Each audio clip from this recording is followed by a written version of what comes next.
I'm Jackie Jackson. I'm a comedian. So I grew up very insecure, again, horrifically emotionally abusive father and a mother who was coping in her less than perfect ways. I always felt like an outsider. I always felt like a freak and just someone.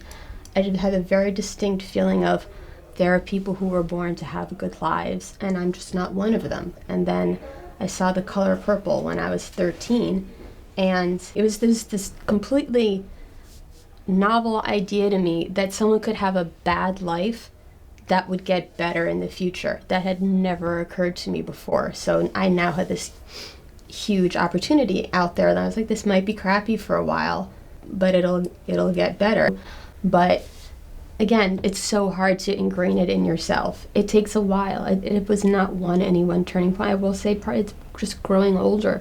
It's living through difficulties and seeing yourself live through difficulties and learning that you're capable.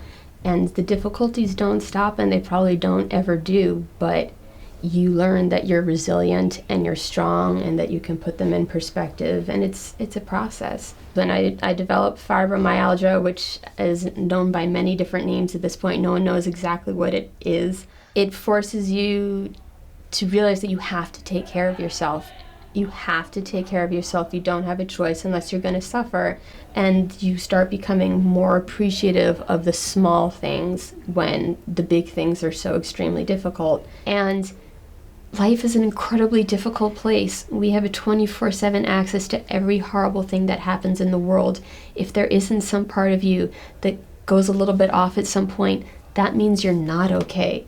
And if this world touches you and it gets you a little too difficult for you, then you are okay. I'm right now going through something that does not feel okay, but I know from past experience that I will move forward and I will be okay, and so will you.